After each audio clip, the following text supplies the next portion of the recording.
Hello welcome back to my YouTube channel. കുറേ നാളായി ഞാനൊരു ലോങ് വീഡിയോ യൂട്യൂബിൽ പോസ്റ്റ് ചെയ്തിട്ട്. അപ്പോൾ ഇന്ന് ഒരു ലോങ് വീഡിയോ ആയിട്ടാണ് ഞാൻ വന്നിട്ടുള്ളത്. ഭയങ്കര തിരക്കായിരുന്നു കുറച്ച് കാലങ്ങളായിട്ട്. അതാണ് അധികം ലോങ് വീഡിയോ ഒന്നും പോസ്റ്റ് ചെയ്യാതെ അത് വെറും ഷോർട്സ് മാത്രം പോസ്റ്റ് ചെയ്തിട്ടുണ്ടായിരുന്നത്. അപ്പോൾ ഇന്ന് what I eat in A day, ഒരു ദിവസത്തെ എൻ്റെ ഭക്ഷണം, ഞാൻ എന്തൊക്കെയാണ് കഴിക്കുന്നത് എന്നുള്ളതിനെ കുറിച്ചാണ് ഞാൻ ചെയ്യാൻ പോകുന്നത്. ഇപ്പം എന്നെ കണ്ടാൽ തന്നെ നിങ്ങൾക്ക് അറിയാൻ പറ്റും ഇതൊരു ഡയറ്റ്, ഇത് മെലിയാൻ വേണ്ടിയിട്ടുള്ളൊരു ഡയറ്റോ അല്ലെങ്കിൽ ഞാൻ ഈ ചെയ്യുന്ന കാര്യങ്ങളെല്ലാം മറ്റുള്ളവർ ഫോളോ ചെയ്യണോ എന്നൊന്നും ഞാൻ പറയില്ല. എൻ്റെ ഹൈറ്റിൽ വെച്ച് നോക്കുമ്പോൾ, അതായത് നമ്മുടെ BMI ബോഡി മാസ് ഇൻഡെക്സ് വെച്ച് നോക്കുമ്പോൾ, എൻ്റെ ഹൈറ്റ് കൂടി വെച്ച് നോക്കുമ്പോൾ ഞാൻ കുറച്ച് ഓവർ വെയ്റ്റ് ആണ്. പക്ഷേ ഓവർ വെയ്റ്റ് ആണെങ്കിൽ കൂടി അധികം ഓവർ വെയ്റ്റ് അല്ല, കുറച്ച് ഓവർ വെയ്റ്റ് ആണ്. ഓവർ വെയ്റ്റ് ആണെങ്കിൽ കൂടി ഞാൻ ഹെൽത്തിയാണ്. എനിക്കങ്ങനെ എന്താ പറയുക, തൈറോയ്ഡ് ഇഷ്യൂ ഇല്ല, അല്ലെങ്കിൽ PCOD PCOS അങ്ങനെ ലൈഫ് സ്റ്റൈൽ ഡിസീസ് ഒന്നും എനിക്കില്ല. ഞാൻ വളരെ ഹെൽത്തിയാണ്. മുടി കൊഴിച്ചിലില്ല, ഇതൊന്നും എനിക്കില്ല. ഒരു 3 വർഷം മുമ്പ് എനിക്ക് തൈറോയ്ഡ് ഇഷ്യൂ ഉണ്ടായിരുന്നു. എനിക്ക് ഹൈപ്പർ തൈറോയ്ഡ് ഉണ്ടായിരുന്നു. അതിൻ്റെ മെയിൻ കാരണം എന്ന് പറഞ്ഞാൽ ഒട്ടും എന്താ പറയുക, ന്യൂട്രീഷനുള്ള ഫുഡ് കഴിക്കാതെ ഹെവി ആയിട്ട് ഡയറ്റ് ചെയ്തതിൻ്റെ ഭാഗമായിട്ടാണ് എനിക്ക് എനിക്ക് എന്താ പറയുക തൈറോയ്ഡ് ഇഷ്യൂ ഉണ്ടായിരുന്നത്. പിന്നെ ഞാനതിന് മെഡിക്കേഷൻ എടുത്ത ശേഷം ഡയറ്റൊക്കെ പ്രോപ്പറാക്കി ഹെൽത്തി ഫുഡ് കഴിക്കാൻ തുടങ്ങി. അങ്ങനെ എൻ്റെ തൈറോയ്ഡ് മാറിക്കിട്ടുകയാണ് ചെയ്തത്. അപ്പോൾ ഇന്നത്തെ എൻ്റെ വീഡിയോ എന്ന് പറഞ്ഞാൽ, ഒരു ദിവസം ഞാൻ എഴുന്നേറ്റ് രാവിലെ മുതൽ ഞാൻ കിടക്കാൻ പോകുന്ന, രാത്രി ഉറങ്ങുന്നതിന് മുമ്പ് വരെയുള്ള എൻ്റെ ഡയറ്റിനെ കുറിച്ചാണ് പറയാൻ പോകുന്നത്. ഇപ്പോൾ രാവിലെ 6 7 ഉള്ളിലാണ് ഞാൻ എഴുന്നേൽക്കാറ്. എഴുന്നേറ്റ ഉടനെ തന്നെ ഒരു ഗ്ലാസ് മഞ്ഞൾ വെള്ളം ഞാൻ കുടിക്കും. അതായത് ഒരു ഗ്ലാസ് വെള്ളത്തിൽ മഞ്ഞൾപ്പൊടി, നാടൻ മഞ്ഞൾപ്പൊടി, നല്ല മഞ്ഞൾപ്പൊടി കലക്കി കുടിച്ചിട്ടാണ് ഞാൻ എൻ്റെ ഒരു ദിവസത്തെ ഡേ സ്റ്റാർട്ട് ചെയ്യുന്നത്. ഈ ഭക്ഷണം കഴിക്കുന്നതോടൊപ്പം തന്നെ ഒരിക്കലും മറക്കാൻ പാടില്ലാത്ത ഒരു കാര്യമാണ് ഹൈഡ്രേറ്റ് ചെയ്യുക എന്നുള്ളത്. ആവശ്യത്തിനനുസരിച്ചുള്ള വെള്ളം നമ്മൾ കുടിക്കണം. ഇപ്പം 20 കിലോ ഉള്ള ഒരാൾ ഒരു ദിവസം 1 ലിറ്റർ വെള്ളം കുടിക്കണം. അപ്പം നമ്മുടെ വെയിറ്റിനനുസരിച്ച്, എത്രയാണോ നമ്മൾ വെയിറ്റ് ഉള്ളത് അതിനനുസരിച്ചുള്ള വെള്ളം നമ്മൾ കുടിക്കേണ്ടതാണ്. അപ്പോൾ വെള്ളമൊക്കെ ഞാൻ ധാരാളം കുടിക്കുന്നുണ്ട്. ഞാൻ പറഞ്ഞല്ലോ, ഇത് മറ്റുള്ളവർക്കുള്ള ഒരു ഗൈഡൻസ് ആയിട്ടുള്ള ഒരു വീഡിയോ അല്ല. ഞാൻ എൻ്റെ ഒരു ദിവസത്തിൽ ഞാൻ കഴിക്കുന്ന ഭക്ഷണം എന്തൊക്കെയാണ് എന്നുള്ളത് കാണിച്ചു തരുന്നു എന്നുള്ള മാത്രമുള്ള ഒരു സിമ്പിൾ വീഡിയോ മാത്രമാണ്.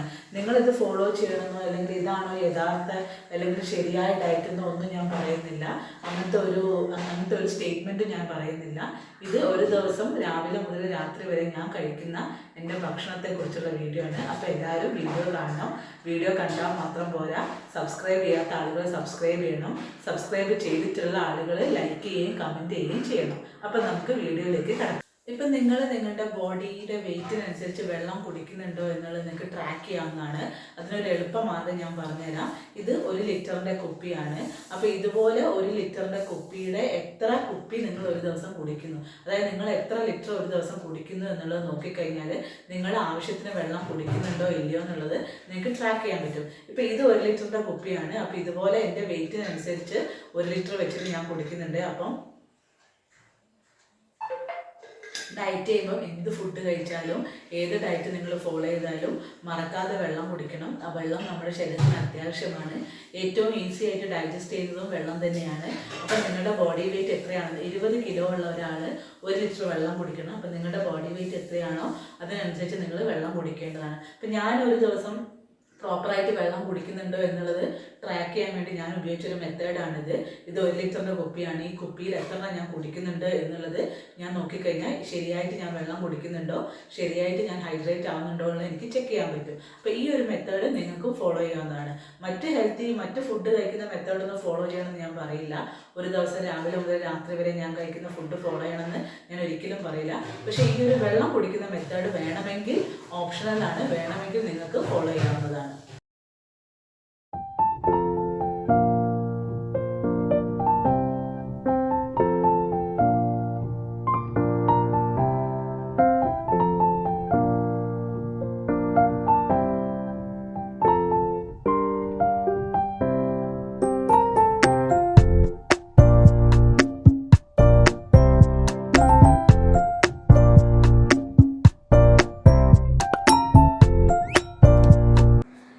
മഞ്ഞളുടെ വെള്ളം കുടിക്കാൻ പോവുകയാണ്. ദിവസം രാവിലെ എഴുന്നേറ്റ് വെറും വയറ്റിൽ മഞ്ഞളിൻ്റെ വെള്ളം കുടിക്കുന്നത് വളരെ നല്ലതാണ്. ബ്രഷ് ചെയ്ത ഉടനെ മഞ്ഞൾ കലക്കിയിട്ട് കഴിക്കുക. ഇത് ശരീരത്തിലെ ഇൻഫ്ലമേഷൻ തടയാൻ വളരെ സഹായിക്കും. മഞ്ഞളിൽ കുർക്കുമിൻ എന്ന് പറയുന്നൊരു ഘടകം അടങ്ങിയിട്ടുണ്ട്. ഈ കുർക്കുമിനാണ് നമ്മളെ ഇൻഫ്ലമേഷൻ തടയാൻ സഹായിക്കുന്നത്. ഇൻഫ്ലമേഷൻ തടയാൻ സഹായിക്കുക മാത്രമല്ല, കൺസിസ്റ്റൻ്റ് ആയിട്ട് വെയിറ്റ് നിലനിർത്താൻ ഇത് സഹായിക്കും. മാത്രമല്ല, ഹൃദയത്തിൻ്റെ പ്രവർത്തനത്തിന് ഇത് വളരെ നല്ലതാണ്. അപ്പോൾ മഞ്ഞളുടെ വെള്ളം നമുക്ക് കുടിക്കാം. മഞ്ഞളിൻ്റെ വെള്ളം രാവിലെ കുടിച്ച് ഏകദേശം 1 മണിക്കൂർ കഴിഞ്ഞാൽ ചിയാ സീഡ്സ് കുതിർത്ത വെള്ളം ഞാൻ കുടിക്കാറുണ്ട്. തലേന്ന് രാത്രി ചിയാ സീഡ്സ് 1 ഗ്ലാസ് വെള്ളത്തിൽ കുതിർത്ത് വെച്ചിട്ട് പിറ്റേന്ന് രാവിലെ അത് എടുത്ത് കുടിക്കുകയാണ് ചെയ്യുന്നത്.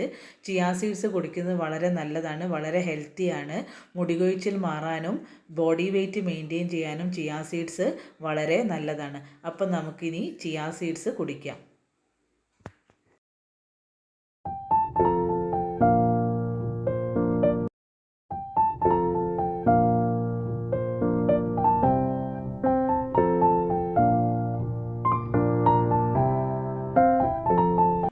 ചിയാ സീഡ്സിൻ്റെ വെള്ളം കുടിച്ചു കഴിഞ്ഞാൽ ചെറുപയറും ചായയും കുടിക്കാറുണ്ട്. ഇത് ലൈറ്റ് ആയിട്ടുള്ളൊരു ബ്രേക്ക്ഫാസ്റ്റാണ്. ചെറുപയറും ചായയും ഹെവി ബ്രേക്ക്ഫാസ്റ്റിൻ്റെ മുമ്പെയാണ്. ഹെവി ബ്രേക്ക്ഫാസ്റ്റ് എന്ന് പറഞ്ഞാൽ പുട്ട്, കടല, ദോശ, ചപ്പാത്തി ഇങ്ങനത്തെ ഒരു ബ്രേക്ക്ഫാസ്റ്റ് വീട്ടിലുണ്ട്. ഞങ്ങൾക്ക് ശരിക്കും 2 തരത്തിലുള്ള ബ്രേക്ക്ഫാസ്റ്റ് ഉണ്ട്. ലൈറ്റ് ആയിട്ടുള്ളൊരു ബ്രേക്ക്ഫാസ്റ്റും ഹെവി ആയിട്ടുള്ളൊരു ബ്രേക്ക്ഫാസ്റ്റും. ചിയാ സീഡ്സ് കുടിച്ച് കഴിഞ്ഞാൽ ഈ ലൈറ്റ് ആയിട്ടുള്ള ബ്രേക്ക്ഫാസ്റ്റ് കഴിക്കും. ചെറുപയറും ചായയുമാണ്. ചായയിൽ പഞ്ചസാര ഇട്ടിട്ടില്ല, മധുരമില്ലാത്ത ചായയാണ്. ഷുഗർ കട്ടാണ് ഞാൻ ചെയ്യുന്നത്. മധുരമില്ലാത്ത ചായയും ചെറുപയറും. രാവിലെ ലൈറ്റായിട്ട് ഒരു ബ്രേക്ക്ഫാസ്റ്റ് കഴിച്ചു ഞാൻ പറഞ്ഞു കഴിഞ്ഞു. ചെറുപയറും ചായയായിരുന്നു. ഇപ്പോൾ സമയം ഏകദേശം 10 മണിയാവുന്നു. 9:30 10 മണീൻ്റെ ഇടയിലാണ് ഞാൻ ഹെവി ബ്രേക്ക്ഫാസ്റ്റ് കഴിക്കാറ്. ഇത് ദോശയും പിന്നെ ഗ്രീൻ പീസ് ചാപ്സുമാണ് കഴിക്കുന്നത്. 2 ദോശ, കുറച്ച് ഗ്രീൻ പീസ് ചാപ്സ്, ഇതാണ് കഴിക്കുന്നത്. ഇത് കഴിച്ചു കഴിഞ്ഞാൽ പിന്നെ ഹെവി ആയിട്ട് മീൽസ് കഴിക്കുന്നത് ഉച്ചയ്ക്ക് ലഞ്ചാണ്. അപ്പം ലൈറ്റ് ബ്രേക്ക്ഫാസ്റ്റ് കഴിഞ്ഞിട്ടുള്ള മേജർ ബ്രേക്ക്ഫാസ്റ്റ്. എല്ലാ വീട്ടിലും ഒരു ബ്രേക്ക്ഫാസ്റ്റ് ഉണ്ടാവാനാണ് സാധ്യത. ഇവിടെ ഞങ്ങൾ 2 ബ്രേക്ക്ഫാസ്റ്റ് കഴിക്കാറുണ്ട്. ഒന്ന് ലൈറ്റ് ആയിട്ടും ഒന്ന് ഹെവി ആയിട്ടും. അപ്പോൾ ഹെവി ആയിട്ടുള്ള ബ്രേക്ക്ഫാസ്റ്റാണ് ഞാനിപ്പം കഴിക്കാൻ പോകുന്നത്. ബ്രേക്ക്ഫാസ്റ്റ് കഴിച്ച് കഴിഞ്ഞ് ഒരു 2 മണിക്കൂർ കഴിഞ്ഞ ശേഷം 2-2.5 മണിക്കൂർ കഴിഞ്ഞ ശേഷം രാവിലെ ഞാൻ ഡ്രൈ ഫ്രൂട്ട്സ് കഴിക്കാറുണ്ട്. അതായത് ഏകദേശം ഒരു 12 മണിയൊക്കെ ആകുമ്പോൾ ഞാൻ ഡ്രൈ ഫ്രൂട്ട്സ് കഴിക്കും. ശരിക്കും ബ്രേക്ക്ഫാസ്റ്റായിട്ട് ഡ്രൈ ഫ്രൂട്ട്സ് മാത്രം കഴിക്കുന്നതാണ് നല്ലത്, നമ്മൾ ഡയറ്റൊക്കെ എടുത്തിട്ട് വെയിറ്റൊക്കെ കുറയ്ക്കാൻ താല്പര്യമുണ്ടെങ്കിൽ. പക്ഷേ ഡ്രൈ ഫ്രൂട്ട്സ് മാത്രം കഴിച്ച് കഴിഞ്ഞാൽ വിശക്കും. അപ്പോൾ വിശക്കുമ്പോൾ നമ്മൾ അടുത്ത ഭക്ഷണം എന്താണോ കഴിക്കുന്നത് അത് ക്വാണ്ടിറ്റി കൂടുതൽ കഴിച്ച് വെയിറ്റ് കൂടാൻ സാധ്യതയുണ്ട്. അതുകൊണ്ട് ബ്രേക്ക്ഫാസ്റ്റ് കഴിച്ച് വയറ് ഒരല്പം ഫുള്ളായ ശേഷമാണ് ഞാൻ ഡ്രൈ ഫ്രൂട്ട്സ് കഴിക്കുന്നത്. അപ്പോൾ ഇവിടെ ഞാൻ എടുത്തിട്ടുള്ള ഡ്രൈ ഫ്രൂട്ട്സ് എന്ന് പറയുന്നത് 2 ഫിഗ് കഴിക്കുന്നുണ്ട്, പിന്നെ 2 വാൽനട്ട്, പിന്നെ സോക്ക് ചെയ്ത് വെച്ച തലേന്ന് രാത്രി സോക്ക് ചെയ്ത് വെച്ച ആൽമണ്ട് 5 എണ്ണം, പിന്നെ ഉണക്കമുന്തിരി 5 എണ്ണം, അതുപോലെ തന്നെ കശുവണ്ടി പരിപ്പ് 5 എണ്ണം. ഇതെല്ലാമാണ് ഞാൻ ഡ്രൈ ഫ്രൂട്ട്സ് ആയിട്ട് കഴിക്കുന്നത്. അപ്പോൾ ആൽമണ്ടും മുന്തിരിയും നിങ്ങൾക്ക് തലേന്ന് രാത്രിയെ വെള്ളത്തിലിട്ട് സോക്ക് ചെയ്ത് വെച്ചിട്ട് കഴിക്കുന്നതാവും നല്ലത്. അപ്പോൾ ഇതെന്ന് പറയുന്നത് ആൻറ്റി ഓക്സിഡൻ്റ് ആണ്, വിറ്റമിൻസും മിനറൽസും കൊണ്ട് സമ്പുഷ്ടമാണ് ഡ്രൈ ഫ്രൂട്ട്സ് എന്ന് പറയുന്നത്. ഹാർട്ടിൻ്റെ പ്രവർത്തനത്തിനും അതുപോലെ തന്നെ നമ്മുടെ ബ്ലഡ് ഷുഗർ മെയിൻറ്റെയിൻ ചെയ്യാനും ഡ്രൈ ഫ്രൂട്ട്സ് വളരെ അനുയോജ്യമാണ്. അപ്പോൾ ഒരു 12 മണിയൊക്കെ ആകുമ്പോൾ ഞാൻ ഡ്രൈ ഫ്രൂട്ട്സ് കഴിക്കും. അടുത്തത് ഊണാണ്. ബ്രൗൺ റൈസ്, 4 മത്തി വറുത്തത്, തോരൻ, പിന്നെ മത്തിക്കറി, മത്തി തേങ്ങ അരച്ച് കറി വെച്ചത്. ഇതാണ് ഇന്ന് ഉച്ചയ്ക്കത്തെ ഊണ്. സാധാരണ എല്ലാ ദിവസവും ഉച്ചയ്ക്ക് ഊണിന് മീൻ ഉണ്ടാവുന്നതാണ്. മീൻ കറി വെച്ചതോ അല്ലെങ്കിൽ മീൻ വറുത്തതോ എനിക്ക് നിർബന്ധമാണ്. പിന്നെ ഒരു തോരൻ. ഈ കാണുന്നത് ബ്രൗൺ റൈസാണ്, തവിടരി എന്ന് നമ്മൾ പറയും, അതാണ്. പിന്നെ മത്തിക്കറി തേങ്ങ അരച്ച് വെച്ചത്. അപ്പോൾ ഇന്നത്തെ ലഞ്ച് ഇതാണ്. ഊണ് കഴിക്കുന്നതിലും പ്രധാനമാണ് എനിക്ക് ഊണ് കഴിച്ചു കഴിഞ്ഞാൽ മധുരമുള്ള എന്തെങ്കിലും കഴിക്കുക എന്നുള്ളത്. മധുരം കഴിക്കുക എന്ന് പറയുന്നത് എൻ്റെ ഫേവറേറ്റ് ആയിട്ടുള്ള ഒരു ആക്ടിവിറ്റിയാണ്. അപ്പോൾ ഊണ് കഴിച്ചു കഴിഞ്ഞാൽ മധുരത്തിന് വേണ്ടി ഞാനൊരു എള്ളുണ്ട കഴിക്കുന്നുണ്ട്. ഇതെനിക്ക് വളരെ നിർബന്ധമാണ്. എന്തെങ്കിലും ഒരു ഹെവി മീൽസ് കഴിച്ചു കഴിഞ്ഞാൽ മധുരം കഴിക്കുക എന്ന് പറയുന്നത്. അപ്പോൾ ഒരു എള്ളുണ്ട ഞാൻ കഴിക്കുന്നുണ്ട് ഊണ് കഴിഞ്ഞ ശേഷം. എന്നാലും മാത്രമേ എനിക്ക് വയറ് ഫുള്ളായിട്ടുള്ള ഒരു ഫീല് കിട്ടുകയുള്ളൂ. ഉച്ചയ്ക്ക് ഊണ് കഴിഞ്ഞ് കഴിഞ്ഞാൽ പിന്നെ വൈകുന്നേരം ചായയാണ് പതിവ്. കട്ടൻ ചായയാണ് കുടിക്കാറ്. മധുരം തീരെ ഉപയോഗിക്കാറില്ല. കട്ടൻ ചായ ഒരു 4 മണിയാകുമ്പോൾ കട്ടൻ ചായ കുടിക്കും. ഡിന്നർ വളരെ നേരത്തെ കഴിക്കുന്ന ശീലം എനിക്കുണ്ട്. അതായത് കിടക്കുന്നതിൻ്റെ ഒരു 2 മണിക്കൂർ മുമ്പേ ഞാൻ ഡിന്നർ കഴിക്കും. ഏകദേശം 7 മണി 7:30 ആകുമ്പോൾ ഞാൻ കഴിക്കും. അപ്പോൾ ഇന്നത്തെ അവസാനത്തെ മീൽ ഞാൻ കഴിക്കാൻ പോവാണ്. രാത്രിത്തെ ഡിന്നറാണ് കഴിക്കാൻ പോകുന്നത്. അപ്പോൾ ഡിന്നർ ഗോതമ്പ് പത്തിരിയും മുളകിട്ട അയിലക്കറിയുമാണ്. മീൻ രാത്രിയുണ്ട്. രാത്രി ചോറ് തിന്നാറില്ല, ഉച്ചയ്ക്ക് മാത്രമേ ചോറ് തിന്നാറുള്ളൂ. ഉച്ചയ്ക്ക് ഒരു നേരം മാത്രമേ ചോറ് തിന്നുള്ളൂ. രാത്രി ഗോതമ്പ് പത്തിരി അല്ലെങ്കിൽ ഉപ്മാവ് അങ്ങനെ എന്തെങ്കിലുമൊക്കെയാണ് ഞാൻ കഴിക്കാറ്. അപ്പോൾ ഇന്ന് ഗോതമ്പ് പത്തിരിയാണ്. ഒരു ഗോതമ്പ് പത്തിരി കഴിക്കുന്നുള്ളൂ. രാത്രി ആയതുകൊണ്ട് അധികം ഫുഡ് കഴിക്കാൻ താല്പര്യമില്ല. അപ്പോൾ ഗോതമ്പ് പത്തിരീൻ്റെ കൂടെ അയില മുളകിട്ട കറിയാണ്. അപ്പോൾ ഇന്നത്തെ എൻ്റെ വീഡിയോ ഇഷ്ടപ്പെട്ടിട്ടുണ്ടെങ്കിൽ എല്ലാവരും വീഡിയോ ലൈക്ക് ചെയ്യണം, കമൻറ്റും ചെയ്യണം. ഇനി ഈ വീഡിയോ കണ്ടിട്ട് ഇതുവരെ സബ്സ്ക്രൈബ് ചെയ്യാത്ത ആരെങ്കിലും ഉണ്ടെങ്കിൽ മറക്കാതെ സബ്സ്ക്രൈബും ചെയ്യണം. അപ്പോൾ അടുത്ത എപ്പിസോഡിൽ അടുത്ത പുതിയ വീഡിയോ ആയിട്ട് കാണാം.